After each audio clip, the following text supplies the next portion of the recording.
Hello. So this is Chemistry Notes Part 6. We're going to be looking at ionic bonding. Before we get into it, looking at some examples of how these ionic compounds form and they bond, we're going to talk a little bit about the grammar of ionic bonding. It is very important. There's a lot of rules about how we write things when we get to the ionic bonding and how they're written. So if you talk about Ag, that's silver. So if we look here, Ag has a charge of that plus.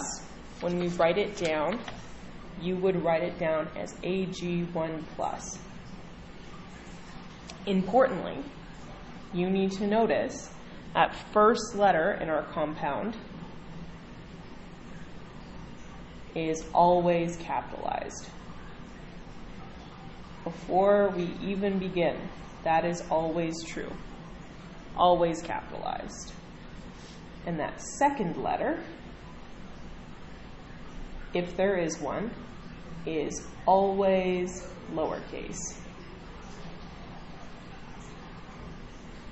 But now we're starting to write some charges. We're writing our ions. So they're going to have those charges, and those charges are written in what we call superscript.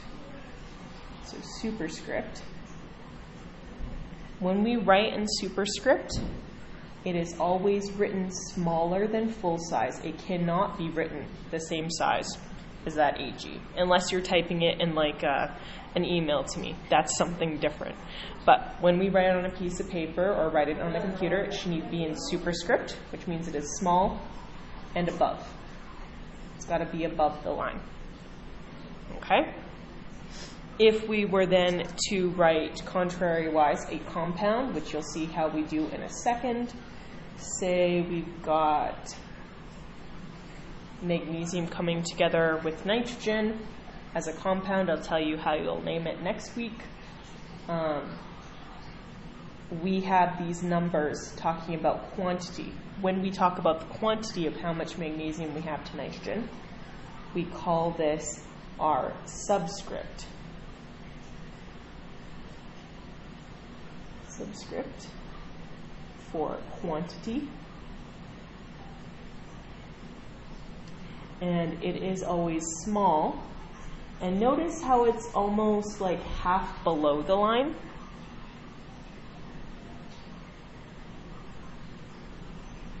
That is something you want as well.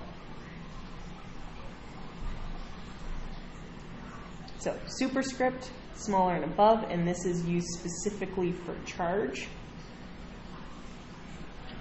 Okay, so we have our ion, where we have our charge written, and that is with superscript. When we have our compound, we use subscript, which talks about the quantity, and that is small and half below. Notice when we have our compound, that charge has disappeared. We don't write the charge when we write our compound. So that's a little bit about grammar. Now, where do these things actually come from? So, I might give you an example where I ask you to tell me about silver and sulfur are coming together. Okay, so the first thing we're going to do is we're going to look up silver and sulfur. So look up silver. For this week, I am always going to give you the metal first.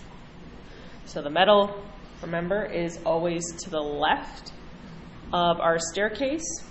Silver we've already looked at today, it's Ag, and as I've said, it's got this charge of a plus, which we write as 1 plus. So we would write it like this. Okay. Sulfur, and actually going back to our notes before, because this is positive, it's a cation or an anion. I'll give you a second to think about that.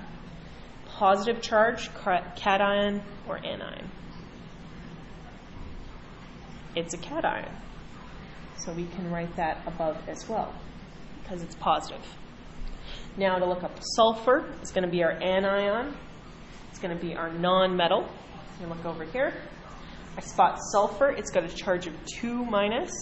So I'm going to write that down. It's sulfur, 2 minus. Okay. Now, when I'm doing this, I am going to need to balance my cations and anions till I have an overall charge of 0. So, you balance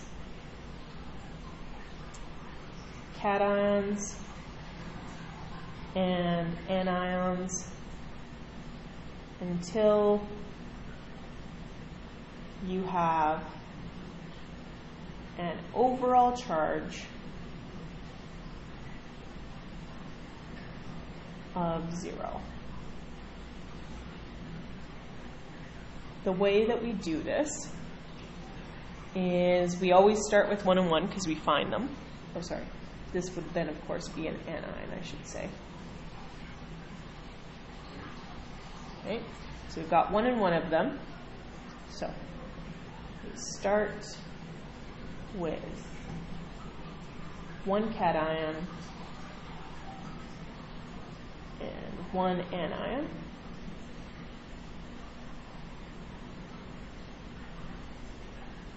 Then we continue adding 1 ion to the side with the smaller charge.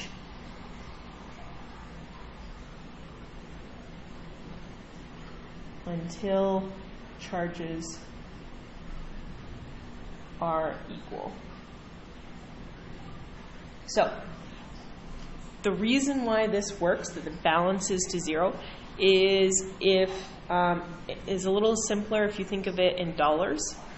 If me giving you dollars is positive and me taking away dollars is negative, if I give you $6 and then take away $6, you have gained no money, right? So we want to have the same number of positive charge as we have negative charge. So we look at this.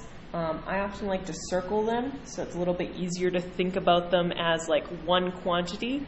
Whenever I add a sulfur, I can only add it as a sulfur 2 minus. There's no such thing as a sulfur 1 minus. I can only add this ion in multiples of itself. So every sulfur anion I add is going to have a 2 minus charge. So I think about this. I've got 1 plus and I've got 2 minus. Well, 2 is a larger number than 1 plus, so I'm going to have to add to the 1 plus side. So I got Ag1 plus again. Ag1 plus and 1 plus gives me an overall charge of 2 plus. Well, 2 plus balances with the 2 minus, so I'm already balanced. Okay? Now, when I'm writing this, I'm thinking about this as the compound again.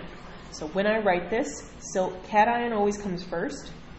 So cation, and then we have our quantity is written as that subscript, and then we have our anion and quantity. Okay, just as I did here, if you'd look it up, magnesium's on the left side, which means it's a metal. So metal comes first, then your non-metal. Okay, so we've got our cation, and we've got 2 of them, so we'd write Ag, and then that 2 half below the line, and then we have sulfur. We, as scientists, they are looking for opportunities to be lazy where they can. We don't write a 1 here. The same way we often don't write a 1 in front of an X in algebra.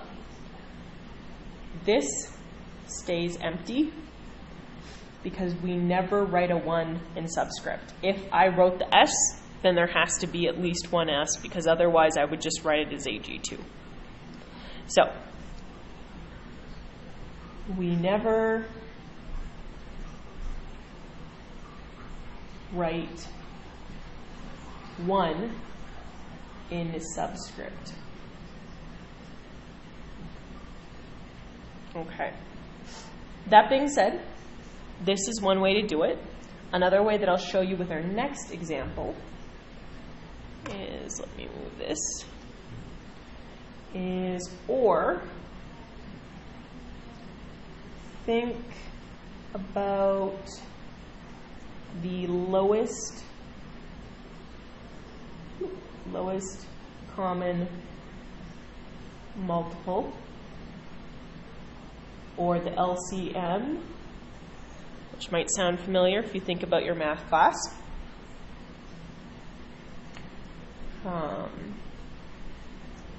And the number you need to multiply your charge by to get it. So this is another opportunity where you'd say, okay, our lowest common multiple between 1 and 2, the lowest number they both fit into is 2. Well, 2 already goes into itself once, so we only have 1 2. How many times does 1 fit into 2? It fits into it 2 times, so you'd have to have 2 1s and 1 2. So let's look at that a little bit more. I don't have a ton of room, so I'm actually going to flip the page.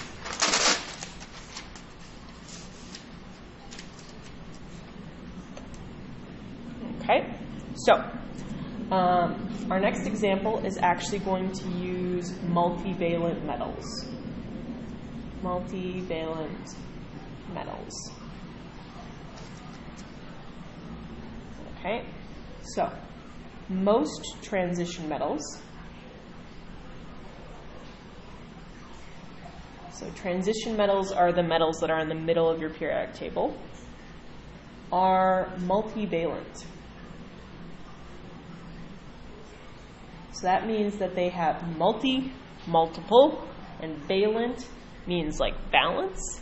In other words, they have multiple charges that they can exist at. If you take a look, we can see that's true. Manganese has 3. It can have a charge of 2+, 3+, or 4+. Molybdenum has a charge of 2+, or 3+. Palladium, 2+, or 4+. Not all of them, but many of your transition metals, these ones in the middle, can have multiple charges. So, multivalent have multiple charges. Okay. When we talk about this, we use Roman numerals. I am giving you a warning now. You are going to need to have this memorized for next year. If you have gotten this far without knowing your Roman numerals, you're going to have to get them pretty quick. So I really recommend, if you're going to write this by hand, to put lines at the top and at the bottom. This adds clarity.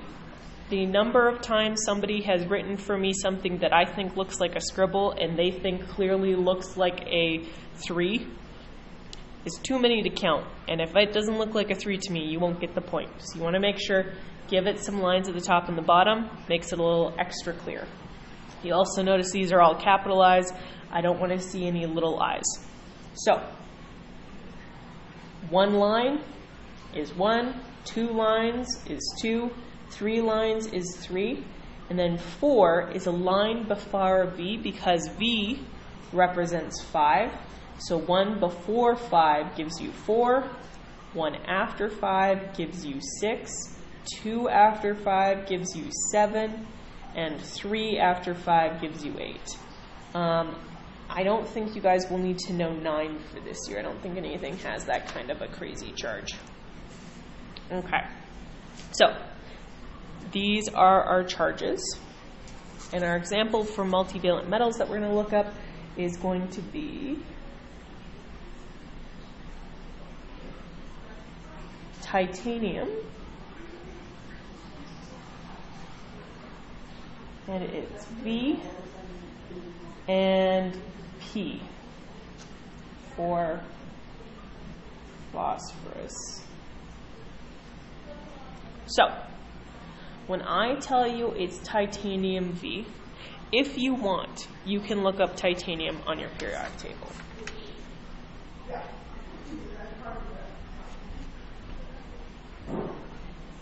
Which I should have done because I did not mean titanium. Well, that's crazy. I meant vanadium, because titanium, Vc, does not have a 4+ charge. Well, that's on me. Oops. Sorry. That should be vanadium. Okay? Because when we look up vanadium, vanadium can have a 5+ charge or a 4+ charge. It's helpful to look it up because then you confirm for yourself what the symbol is, or you catch mistakes like I just did. But if you already know that, say, chromium has a symbol of Cr, and I tell you it's 3, you can just go with that because you don't need to look up the charge. It's already been given to you. So this is going to be vanadium, 5+. Okay. Phosphorus, we're going to look it up. We look on the non-metal side because it's our anion. Phosphorus has a charge of 3-. Okay. And as I said, I like to put circles around it just because it helps me remember this is the quantity I'm adding. So I want to get to a point where they both have a charge overall of 0. 5+ and 3, well, between 5 and 3, 3 is the smaller number. So I need to add another to my 3 side. 3 and 3 gives me an overall charge of 6-. Well, 6- is now a bigger number than our 5. So I'm going to add to my 5 side. 5 and 5 gives me a 10+ overall. Well, 10 is bigger than 6, so I'm adding to the 6 side. And notice again, like I am adding in these increments each time. I am not adding a 1. That is not allowed unless my charge on it is of 1. So I have to add what I've got. So 3 to 6 gives me 9. I've got 9-, still smaller than 10. Phosphorus 3- again. Gives me a 12-. Well, 12- is now bigger than 10+. I have to add to my vanadium side. Gives me a 15+ overall. 15 is bigger than 12, so I add one more. And I get 15+. Okay. I now add them together. I've got 1, 2, 3 of my B's.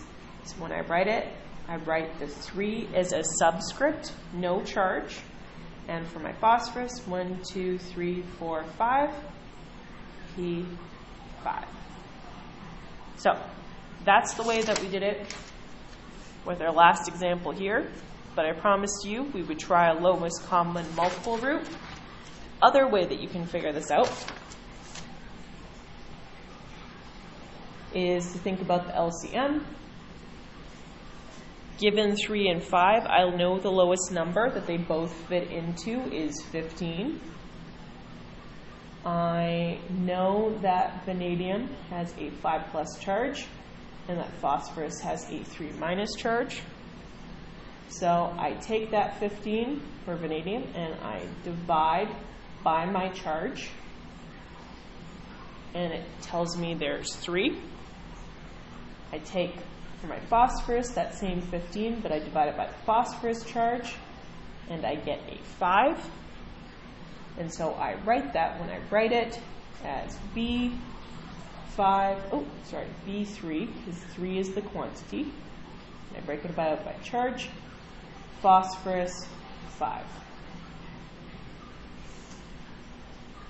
And I would probably write that out again because it's too unclear. Okay. So, remember, figuring out cation always gets written first, then anion. Remember, we're trying to balance it, so you can either use the method where we're counting it out one by one, or we are using our LCM. Either is acceptable. I would, if you do not have your Roman numerals yet memorized, write this down on a separate sheet of paper so you have it out beside you. Okay.